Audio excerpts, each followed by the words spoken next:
গ্রামেও দেখেন এটা এই কথাগুলো ছড়িয়ে যাচ্ছে এখন, মানে এই এডুকেট করার একটা যে সমস্ত সবাই তো আসছেন, মেয়েদের ইস্যুটা এসছে, নারীদের যে ডাইরেক্ট ভোটের ইস্যুটা এসছে। আমি তো খুব ফ্যান্টাস্টিক ডিবেট দেখছি, ফেসবুকে দেখছি, টিভিতে দেখছি। আমার মনে হয় এর মাধ্যমে আমাদের ভোটার লিটারেসিটা বাড়ছে এবং এটা সামনে আরও বাড়বে।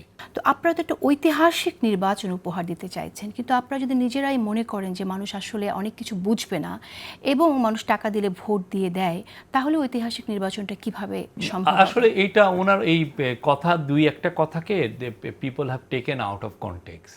আপনি এটাকে আউট অফ কনটেক্সট নিয়ে এই কথাগুলো, উনি যেটা বলতে চেয়েছেন, উনি বলেছেন যে অনেক সময় একটা সিরিয়াস ইস্যুকে অনেকে ম্যানুপুলেট করে। হ্যাঁ, ভোটারদেরকে ভোটার ম্যানুপুলেশন কি পুরো পৃথিবীতে হয় না? অনেক দেশেই তো হয়। ভোটার ম্যানিপুলেশন কথা দিয়ে তো করেই আসছে রাজনীতিবিদরা। এই ধরনের ম্যানিপুলেশন তো থাকে, ফলে অনেক ক্ষেত্রে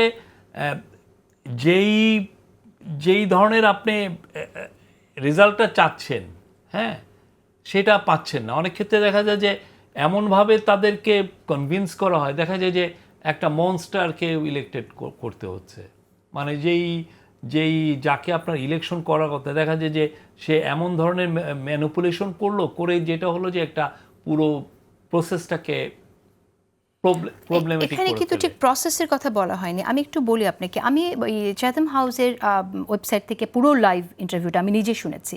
তো সেখানে আমি নিজে, হ্যাঁ, আপনি তো বসেছিলেন, আপনিও জানেন, উনি যে কথাটি বলেছেন, এটা বাংলাদেশে এই ঘটনাটা যে ঘটনা তা তো না।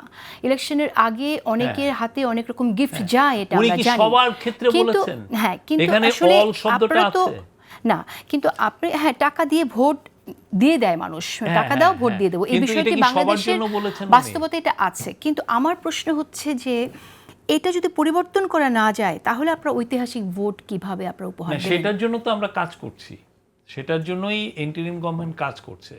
তারা ভোটারদেরকে বারবার, মানে আমরা জনগণকে উদ্বুদ্ধ করছি, জনগণ এর মধ্যে ডেমোক্রেটিক যে এডুকেশনটা ছড়িয়ে দেওয়ার চেষ্টা করা হচ্ছে।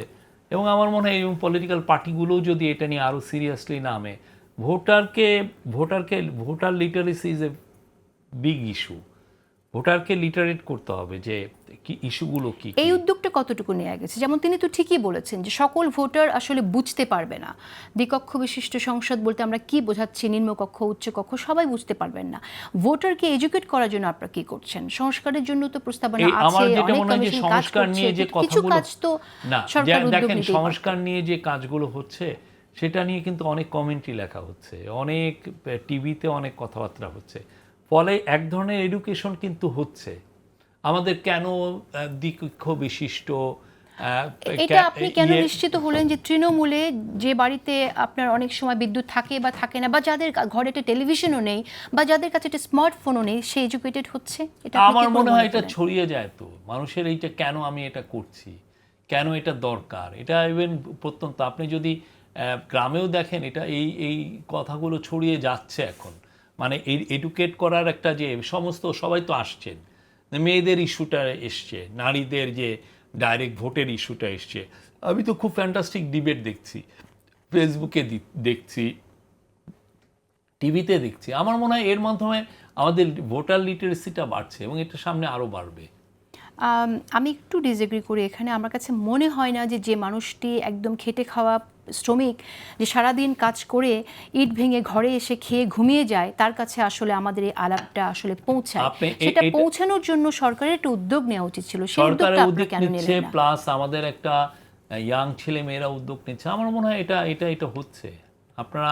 আপনি দেখেন, এটা যদি না হতো তাহলে মানুষ কিন্তু ওই শেখ হাসিনার উন্নয়নের গল্পতেই মজে থাকতো। তাহলে আমরা এটা আশা করব যে ভোটার্স এডুকেটেড হচ্ছে এবং আমরা একটা ঐতিহাসিক নির্বাচন পাবো যেখানে কোনো কালো টাকার খেলা হবে না এবং টাকা দিয়ে ভোট কেনা যাবে না। বারবার বলেছেন দেশে একটা ভালো ইলেকশন হবে, খুবই ভালো ঐতিহাসিক একটা ইলেকশন হবে। সবার আগে যারা কাজটি করছে তারা যদি বিশ্বাস না করে, তাহলে সেটা আমাদের জন্য, সবার জন্য সমস্যা হয়ে যাবে। আমরা চাবো যে ভোটারদের কেউ যেন ম্যানিপুলেট না করে, আমাদেরকে সতর্ক থাকতে হবে।